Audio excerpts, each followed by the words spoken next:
Thank you for doing this. Oh, you're welcome, Richard. Welcome. Let's start at the beginning. Tell me a little bit about growing up. You're a native of Chicago. Who were your early influences as a young person? I guess probably my early influence were my coaches. I played basketball, football at DePaul High School, and then I went on to Notre Dame University and started out playing football, got hurt, switched over to basketball, I learned how to shoot my left hand. And the basketball coach at Notre Dame, John Jordan, was excellent. In high school, Frank McGrath was outstanding, and Tom O'Brien were terrific people. And then the teachers at DePaul High School, they were outstanding. The Vincentians, it was just a great high school in those days. It's closed now, but that's the fate of a lot of Catholic schools. You loved sports. Yeah, I enjoyed it then. Yeah, I got my education. I received my education through it, and things worked out for me. I enjoyed playing it. The thrill to play against Harlem Globetrotters, and I guess I approached basketball in a totally different way. I'd make Dennis Rodman look like an altar boy today if I was playing today. But thank God, in my day in '57, television wasn't the big thing. It was a smaller thing, and basketball didn't take off on television in those days yet. And so I approached it very aggressively. I call it aggressive. Other people might use other words. And St. Louis Hawks drafted me in their first draft choice that year, and that's when they had Bob Pettit, and they were very good. They just wanted me to protect Bob Pettit. But I decided to, after the Harlem Globetrotter tour, the college all-stars, when they picked 5 seniors across the country, and I enjoyed that immensely. But then after something happened, I just said, hey, I'm through. And I went into seminary up here in Mundelein, St. Mary, for Chicago. And then in 1962, when I was going to be ordained, they asked if I would go to a place called Maryville. I knew nothing about it. I came here on July 7th, 1962, so I'm working on my 40th year here. And that's unusual because priests are changing every 5, 6, 7 years. But no one wanted me, so they left me here. And so I was happy to stay. And I took over the administration in probably late 70, November in 70, and with the dictum, sink or swim, you're on your own, we're going to close your year anyway. That's when the whole social service world said all agencies like Maryville, Angel Guardian Orphanage in Chicago, and Hedwig's closed earlier, but they were all closing. And I looked at it as a challenge. I looked at it that I saw a tremendous amount of good being done for the children. And I just said that it's not going to close. And so. Ready. Okay. Tell me a little bit about the history of Maryville. When was it started, and what was its mission? It was started and located in Chicago, in the city of Chicago. It was a response of the Archdiocese of Chicago, the Catholic Church at that time, for the children who lost their homes and parents in the Chicago fire. And it was brought out here, rebuilt in 1883, and since 1883, the kids think I've been here since 1883, but it's another thing. But it's always been in child care, and it was a traditional institution, did a tremendous amount of good, but it had to be brought up to date. In the 1920s, the flu epidemic. The population on these grounds right here, where we're at now, their main campus in Des Plaines, Illinois, went up to about 1,200. And then it became the social or economic orphans, they call them, through the Depression, and it still stands at about 1,200. And then in the 60s, the social service world really came down and said agencies are no good, and that all children should be in foster homes. And I agree with that. I mean, every child should be at home. They should be with their biological parents, number one. In our case, we take care of the children who cannot be with their biological parents. And then I feel if they can be in a foster home, and Maryville presently runs a large foster care program, and that's the best way. It's the least restrictive alternative for a child. However, if you knew the children and understood where they're coming from, foster homes cannot fit every child, especially in a teenager's years.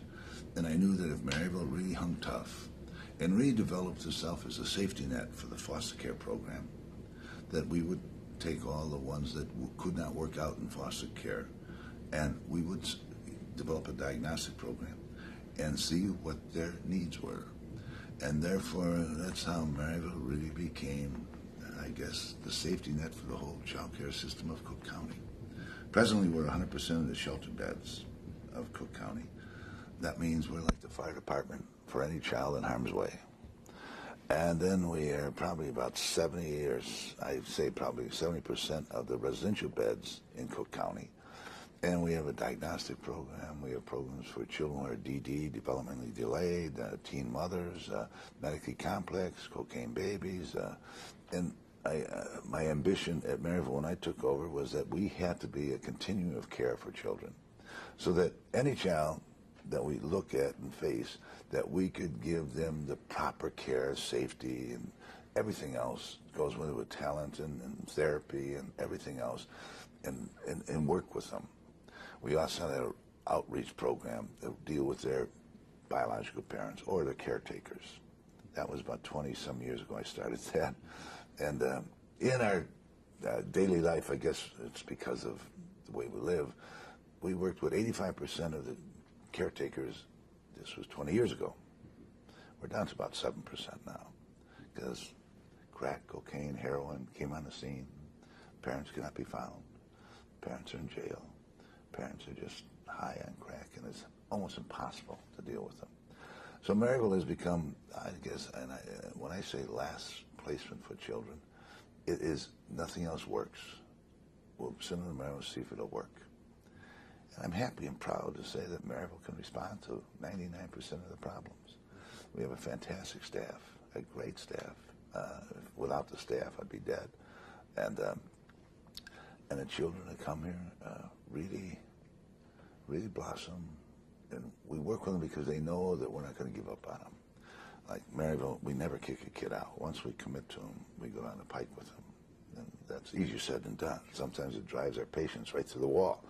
But we stick with them, and we try and wait, because until that light bulb in the child's head turns on, that they can do something, it's amazing. It might take, because the anger they have when they come in here is pretty intense.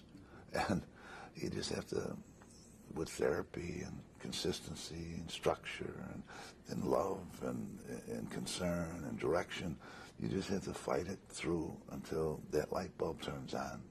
And then the other practice that Maryville has, which I think is extremely successful, is that any boy and girl, they all go to high school. There's no democracy. And they're all going to graduate from high school. That's one plateau that they have to have success with. And when they graduate from high school, then if they want to go to college, as long as they can get in, we'll pay for it. And we've got kids all over the country now in college that came from the streets of Chicago. I mean, it's what an accomplishment.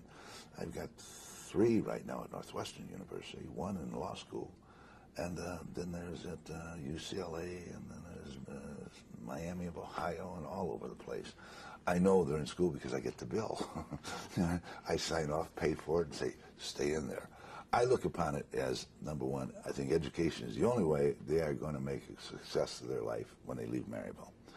And number 2, going to college keeps them away from the violence of the street, the gangs, the drugs, and everything else. And then number 3 is I hope they're learning something, and and absorbing some knowledge and opening up the doors for them, and so that when they leave college and graduate, and if they want to go on to master's degree, we pay for that too. Now, I have one boy who was a Maryville kid, and he came and worked for our staff here after he graduated from college, Allegheny College in Pennsylvania. We sent him a master's degree at Loyola. He right now is working for his PhD in Oxford. And that young man came from the streets of Chicago with nothing. And today, presently, we're becoming a longer-term parent because there's nothing out there to work with. The parents are gone, the whole structure. They've been in 5, 6, 7, 8, 10, 15 placements. The highest we have right now, a girl, 16, has had 52 placements before she came to Maryville. Now that is impossible, but she had 52 placements. And she's doing well right now. And we've got her settled down, and she's gonna graduate, she's gonna go into college, and I'm proud of that girl. Because before, she was completely lost before she came to Maryville. How many young people do you serve on a yearly basis? On a short and long-term basis. That means cocaine babies come in, and the border babies are left in the hospital. We take them out. Then we search for a foster home immediately. But on a short, long-term basis, we took care of 16,500 children last year. That's like taking care of a town. And when you put it in those descriptions, and our shelter system is very difficult to run, but it's one that you have to be like an accordion. You might have half your population in one time. Over the weekend, you might get 50 kids come pouring in, and you got to have the ability with staff and expertise and talent and crisis intervention to fill that gap. And it's exciting. It's a shame that this is all happening, but it's happening. And I'd say about 85% of our children, because of the drugs on the street, that is the catalyst that moves children to Maryville. You probably had a lot of occasion to talk to Peter Bensinger about these things. Oh, yeah, Peter's a great man. Yes, good man. Wonderful. He was a wonderful interview a couple of years ago for this whole thing. In terms of the array of services, there's the campus here, but you have satellite facilities as well. We have 22 other sites and campuses, and they're all different populations. And yet it's all the same Maryville. We have the same training, evaluation, and consultation on all of them. Now we do adjust for the DD program, the developmentally delayed programs, and the teen mothers programs. There's different goals and aims on each campus, but the same training and the same vocabulary, the same approach to the staff, to the children. It goes on in all the campuses. And again, that goes back to the continuum of care. It's like a safety net that we will follow the needs of Department of Children and Family Services primarily, that if they need a program, we're very, very quick in making an administrative decision because we have very little administration, and just say, hey, we're going to do it. I believe a place like Maryville has to have the important people, the good people, the ones that are trained and everything else, working right with the children in every program. And every site has like what we call a director, and they respond upwards. I think we're probably okay on that. Yeah. You also interface with other social service agencies to help in the case of parents who have addictions. I read about that you interface with Haymarket House and very what heavily. Father Mack is doing down there. Oh, Father Mack is one of the heroes, and he does a wonderful job. Now Maryville runs Haymarket Maryville. That's a cocaine addicted program for mothers and babies. And it's about a 75-bed program. And it's been very, very successful. In that program, we work very closely with the Haymarket staff. And it proves that two agencies can really get together. Monsignor McDermott does a wonderful job at Haymarket. And he reaches out to people who really need help. And thank God for Haymarket, because it really makes a little dent into the tragedy of drug addiction and alcoholic addiction. You said earlier that 85% of the people that you serve, the young people that you serve, are here because of problems with addictions. Their caretakers are high on crack or cocaine, or heroin, and drinking at the same time. And when they're on that, they really don't know what they're doing, and they can't be caretakers or parents. And then the kids suffer. And then the police move in, or Department of Children and Families moves in, and they bring them to one of our shelter sites. That's the first step. Then guardianship is taken at our shelters by DCFS.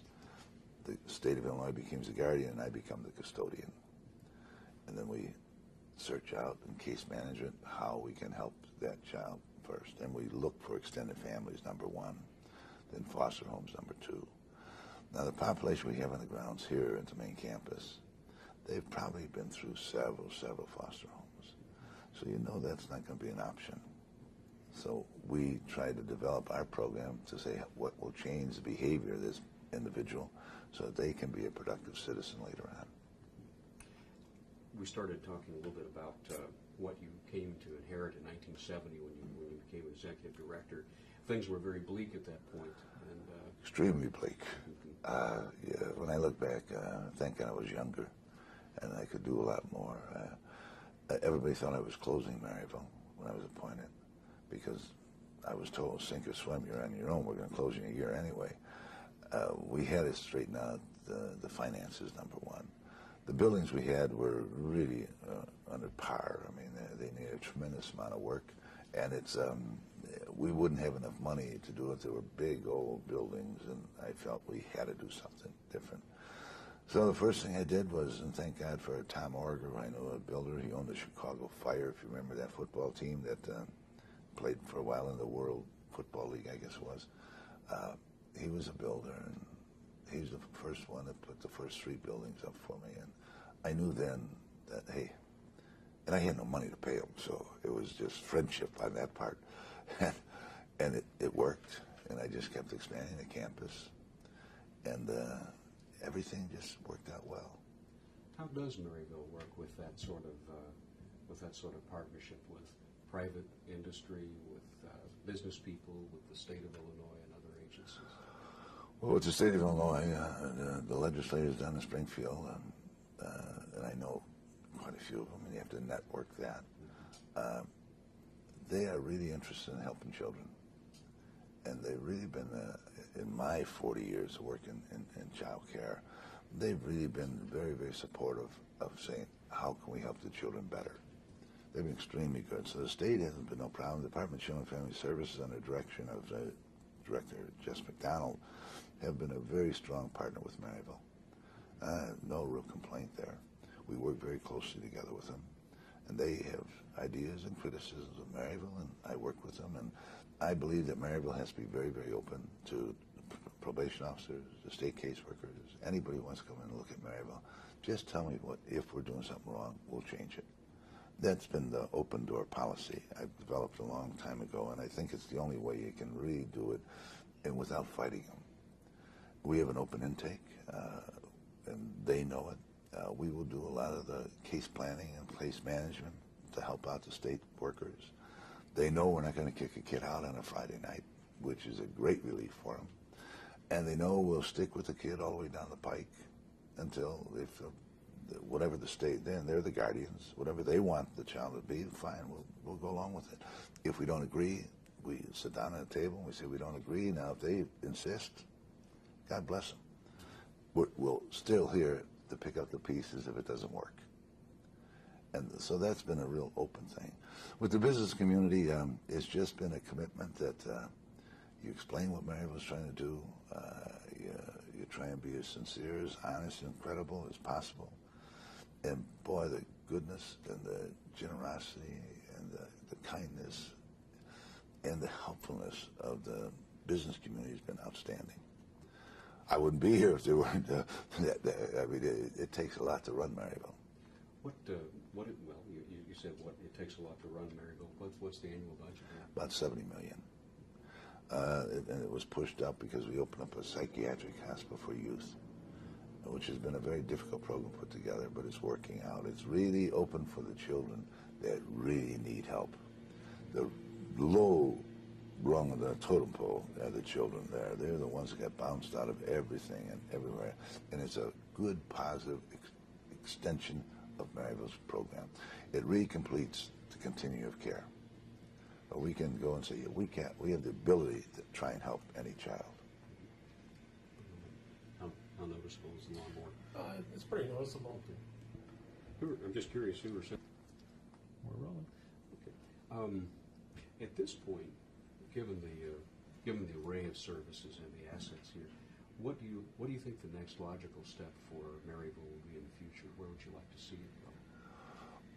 Well, that's coming back. We were starting to go into where would you like to see Maryville go in the future? Well, number one, I'd like to see Maryville solidify all the programs, the quality for excellence. Let's ask that again. What I'd like to see Maryville go is develop a real quality, a consistency quality in every program. When you have a big operation and you have 1,400 staff members, there's sometimes when the program will go up and down in the quality. I'm trying to develop a consistency in there, and it doesn't depend on an individual person with that, but the program itself will make each program a tremendous quality. It doesn't go up and down.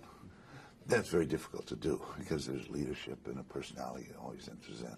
But I know that in the training, evaluation, consultation, we can bring a certain level of standards here that it will never sink below it for the good of the children. And if you have a quality program, the children benefit. And you have to really keep on your toes on every one of the programs. I also want to have Maryville always meet the needs of what is coming down in the community.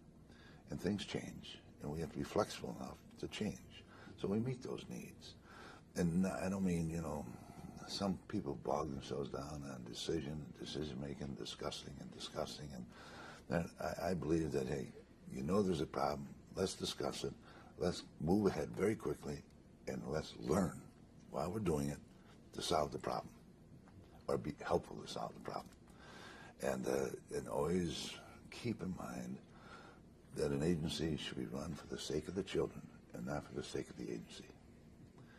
And that means, well, it's very inconvenient to be open 7 days a week, 24 hours a day. And it's a burden on the staff. We never close our intake. I know the majority of the intake comes in during the day, but on Friday night, Saturday night, Sunday night, a lot of children are harmed. And somebody has to reach out and help them in whatever internal scars they have, meet them and try and do the best you can. And that is, I think, Maryville, we're open those hours. I just want to continue that process with a tremendous amount of quality. For you personally, what has been the greatest blessing about having this as your ministry? Oh, I think it's the greatest ministry I've ever had. Well, it's just like that boy I told you that was at Oxford. He came here, and he was nondescript youth, not a great athlete or anything else. And I never thought he was as intelligent as he was. But he went to Allegheny College from a nothing. And when I say nothing, people say, well, they still have parents to lean on, or this to lean on, or that. I mean, it becomes Maryville. And you should have seen or read the letter that he sent me from London, England, about what Maryville meant to him and what he wants to do in life. And that it was only because of Maryville that he is going to be tremendously successful. And he is going to be very successful. He is going to a special course of international affairs down in Cuba. And Maryville sent him down there to get some kind of credits for his PhD. And I had to read the letter 5 times to figure out what he was saying, number one. And I said, this is a boy that's arrived from nothing to some heights. Now, when you get letters like that, and there's a tremendous amount of them, but it's really thrilling. And I'm not saying, it's just like a normal kid from a normal home goes to college. Let's say he doesn't want to go to college. He can fall back and get a good job, and the parents are there and everything else. This is life or death for these kids. And the business people and the golf tournaments I run and everything else is just to help out the youth to really be productive citizens. And that's what thrills me. It gets to be tough, very discouraging, and very difficult work on the short term, day in and day out, day in and day out. And you don't get too much thanks from the kids because you always tell them you can't do this, just like a parent. But when they blossom and they become something, they come back and say, hey, you meant something. You made my life. I'd either be in the gutter, I'd be in jail, or I'd be dead without Maryville. Well, that's saying a lot. And they thank the staff. They thank everything about Maryville. They thank the opportunities that Maryville gave them. And I'm not saying every kid that comes to Maryville takes advantage of all the opportunities, but a great many of them do. So you're measuring your success in a lot more than just bricks and mortar. Oh, God, yeah. Oh, yeah. That's just, they say if you have a good program, you can run it in a tent. And I believe that. There's just an avenue or a way to help out children, yes. Father, anything that I haven't touched on that you would No, I think you covered pretty much, yeah. I think we got a pretty good interview here. I hope so. I think so. Okay. Did you want to get your Oh, I did want to ask the one question over again, Yeah. just at the very outset, about your early life. Who were you're talking about your early influences, particularly in sports. You were into sports. Yeah, I was into sports. Well, the people I met through sports have been excellent. probably inner influence are the Vincentians at the high school, the priests, the teachers, the lay teachers, and they're still around. Even though the school's closed, I host a reunion for the Paul High School, and of course, we're a vanishing breed. There's no one coming in, so the old guys are all starting to pass away. I suggested about 10 years ago, maybe we should everybody put $1 in a bucket, and the last guy alive walk home with it every year. We get about 350, 400 that come back from the high school. And every year, of course, the memorial list gets bigger and bigger and bigger, but it's life. And a lot of the teachers that we had still come. Now they're up in age, a lot have passed away, but the ones that are still around come, and it's a fantastic time. And that has really been a rock of my early life. My family was excellent too, so I have been blessed. Notre Dame was outstanding, and the people at Notre Dame were outstanding. And so I believe that when you've been given a lot, you got to give a lot back. And boy, I've got a fantastic foundation. My brothers and my sisters were excellent. My mother and father were excellent. Notre Dame, outstanding. DePaul was outstanding. And I say, for some reason, I've been given all this, and if I sat back and did nothing, it would be a crime. And I feel through Maryville, it's given me a tremendous opportunity that I hope to touch lives with the staff and directing it so that, hey, we're here just to help the children out. I didn't ask you this earlier, but you had a career ahead of you in sports. You played pro ball. Was there any mystery, though, that you would go into the priesthood? Was there a question? Many people ask me that. I really don't know why it changed so suddenly. When they were going to draft me, I told Ben Kerner, he was the general manager of St. Louis Hawks at that time. They're Atlanta Hawks now.